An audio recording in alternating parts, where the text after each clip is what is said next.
Good morning, children. We start our third lesson. Okay, till what we have completed from the eggs, it has hatched to the worms, small worms. Yes, it has. Okay. So from here, the second stage is what is the second stage from the egg? From the eggs to cocoon. Okay, from eggs to cocoon we have to find. So what we have, okay, after when the eggs hatch into worms, small worms, then these worms are collected in the trays. We are collecting this eggs, okay, worms in the tray. Okay, we have to collect this worms in the tray. And after collecting this, okay, so we have to, the trays are, the tray we have to cover with the cloth or the paper, and then on that paper or the cloth we have to spread the leaf. Which leaf we have to spread it on? That mulberry leaf. Mulberry leaf we have to spread it on the tray. Okay, and then put it, then after that we have to, what we have to do, we have to put the worms on the leaves. Worms on the leaves. So these worms or the larvae, they will feed on this leaf, the mulberry leaves. They feed on the mulberry leaves. They will eat it. They continuously eat it. Some trays had white and yellowish eggs-like structures. Okay, you can find these trays had white or yellowish eggs-like structures. So some small worms, we can see the small worms present on the trays, on the tray. So what is there? It is, okay, on the tray we can see the mulberry leaves. We can see the mulberry leaves. They will feed on that. So we grow silkworms to get the cocoon. So why they are rearing, or they are growing the silkworms to get the cocoon. To get the cocoon, or the pupa we can say. We get 5 to 6 harvests of worms in a year. So how many times they are harvesting, they are growing this, means they are getting the yield is 5 to 6 times they are getting the yield. 5 to 6 times they are getting the yield, or the harvesting, they do the harvesting. So they get the cocoon for 6, in a year they are getting to 5 to 6 times they are getting the cocoons in a year. In a year, how many times they are getting the cocoon? 5 or 6 times they are getting the cocoons. We have 2 acres of mulberry plantation. My grandfather bought mulberry twigs and plant. Okay, knowing this, so what they use the mulberry leaves. Okay, they use the mulberry leaves. So why they are using the mulberry leaves means they produce. Okay, when they eat the mulberry leaves, they grow into the bigger worms. They can grow into the bigger worms, and after that, okay, so after, okay, if they have the plants, if they have the mulberry plants, they can take the leaves from that and they can make the many, okay, they can arrange the many trays on that. Okay, so my father purchased tiny white colored silkworms from the seed growing center. So from where they are taking these worms? They are getting these worms from the greenages, that is in the Chittoor it is there. What is the name of that center? Horsley Hills in Chittoor. So they get the worms from the Horsley Hills. Okay, and we place these worms in the tray. Where they are placing these worms? On the trays. They are placing these worms on the trays by arranging the mulberry leaves on them. These worms, okay, they will feed on, okay, they will eat this mulberry leaves continuously without stopping. These worms eat day and night, okay, they won't stop. These worms, okay, these worms eat continuously, day and night. Day and night, they eat the mulberry leaf for continuously day and night without stopping. They need good hygienic condition and proper light to grow. So when they arrange these trays in the room, they should be proper sunlight, proper light should be there, and also the neatness, hygiene should be present. Then only the worms can grow properly. When they grow bigger in size, they transfer this worm into big size frame called Chandrikalu. Okay, so when they eat day and night, they grow into the bigger size. The worms are growing into the bigger size. Okay, when they grow into the bigger size, they transfer these worms into the another tree. So when they grow up, or when they become big, so they will change these worms into the another tray. They will change into the another tray. So this tree is nothing but Chandrikalu. Chandrikalu. Okay. And after 30 to 35 days, the caterpillar stop eating. Continuously they are eating. For 30 to 35 days they are eating. After 35 days, they stop eating the leaves. They won't eat again. From 30 to 35 days, they continuously day and night, they eat the mulberry leaves. After 30 to 35 days, they stop eating they stop eating the leaves. Okay. And stop eating and settle at a particular place. So what happened when they stop eating or when they stop feeding, they will be at one place. Okay, they won't move here and they will settle at one place only. The worms will be settled at one place. They will settle at one place.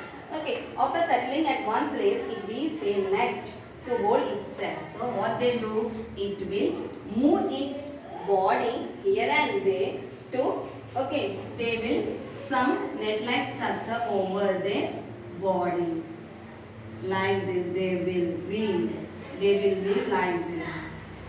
They will be over their body. Caterpillar moves its mouth from side to side. So the worm will be, what they do, it will move its mouth. It will move its mouth side to side. They will move it side to side with the help of their saliva. They make the net over their body. Okay, when they prepare this net over their body, where is the worm then? It is inside the cocoon or the pupa. Okay, the worm will be inside this.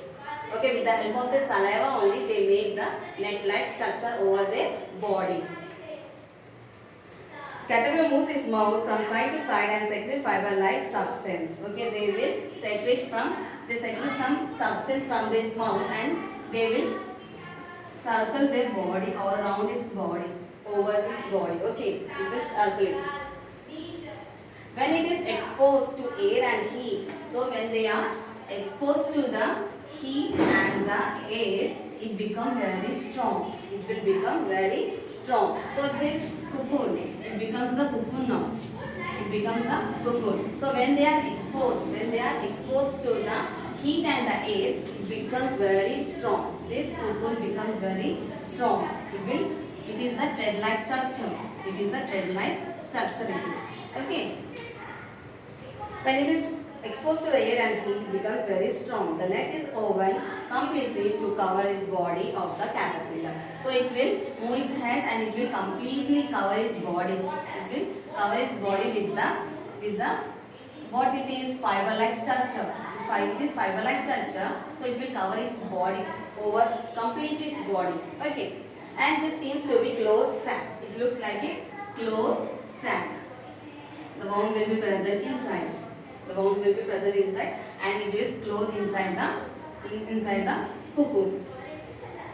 So this is known as the Pattu Kayalu. So this cocoon is also known as the Pattu Kayalu.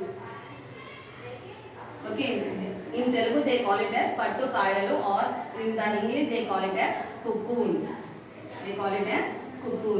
Okay.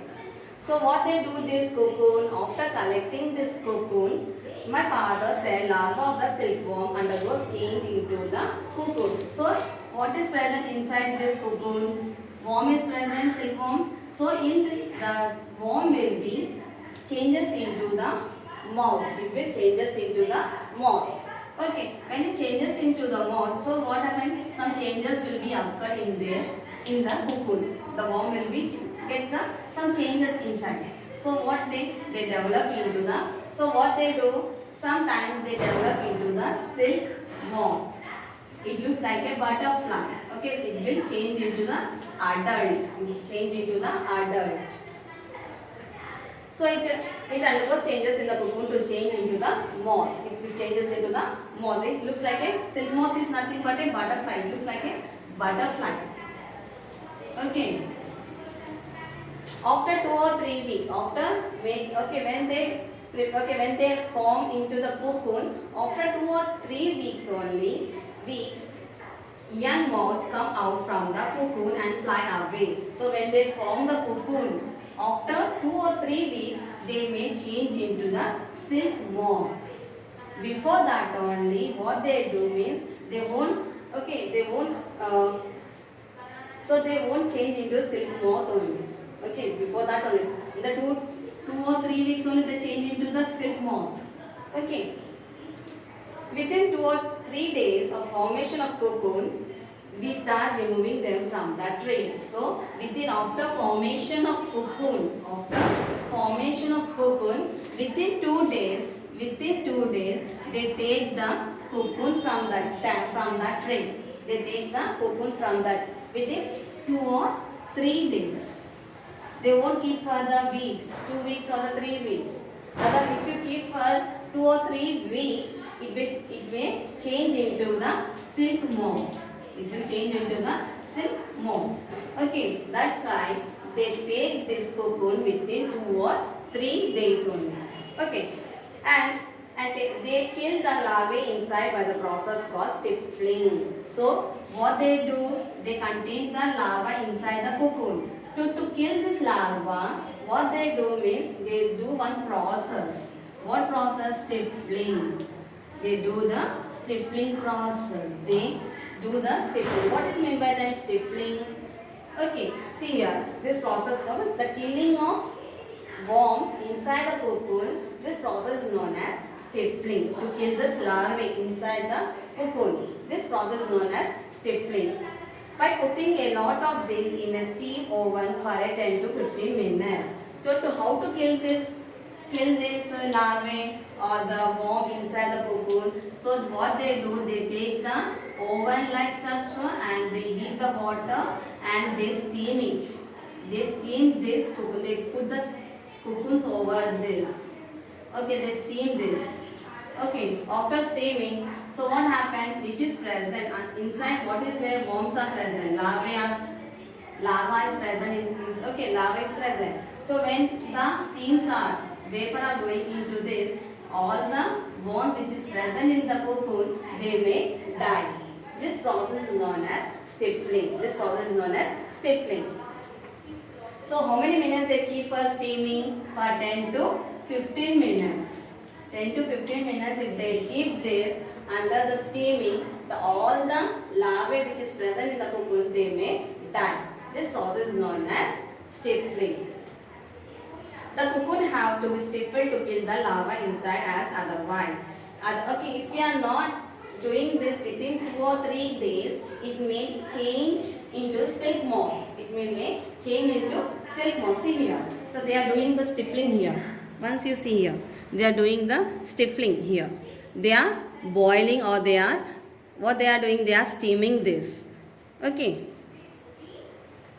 So if they are not taking this within 2 or 3 days, after taking 2 or 3 weeks, so what happened?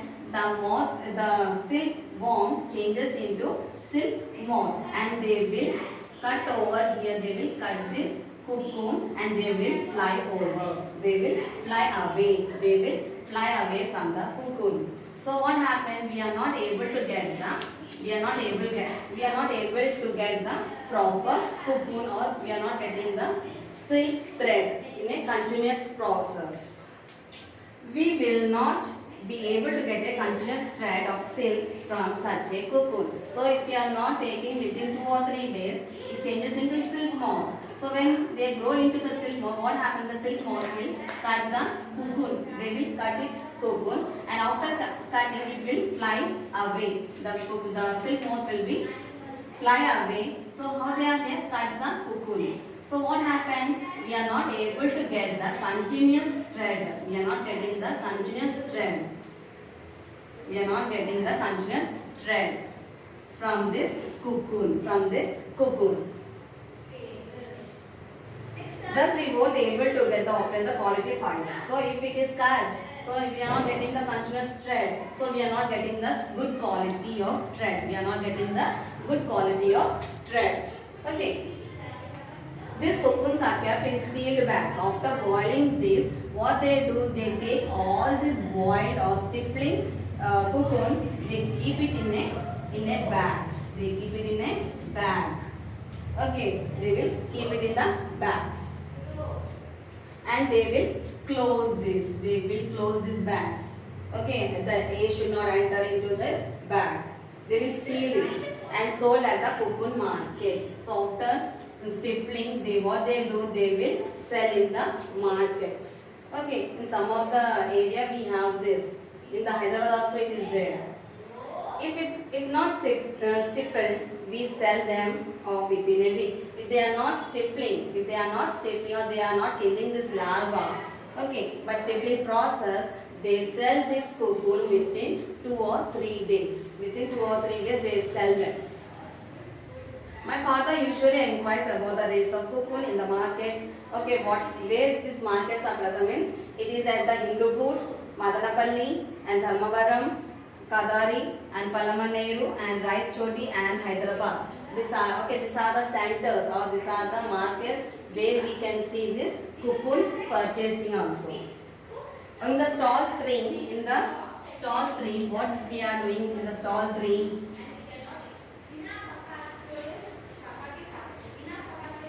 In the stall 3, so some of the silkworm which feeds on mulberry. Okay, we are getting the silkworm which feeds on the mulberry also. We are getting the and tussar silk. Have you heard of tussar silk?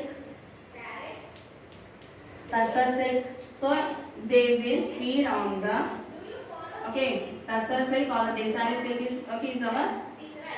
is our state silk anamata. And so it is feeding on the oak tree. It is feeding on the oak tree. Okay, from this we are getting the tussar silk. In the stall 3, from the cocoon to the fiber process. Okay, from cocoon to fiber, how it is made? From the cocoon to fiber. Fiber is nothing but the thread-like structure. Thread-like structure. Fiber is nothing but the thread-like structure. A person stood, see here. After boiling the cocoon, what they are doing? They take the continuous thread. They are taking the continuous thread here. See here, they are boiling here. A person stood in the corner explaining about the process of obtaining fiber from. So how we are getting this? Okay, from the cocoon, how we are getting the fiber?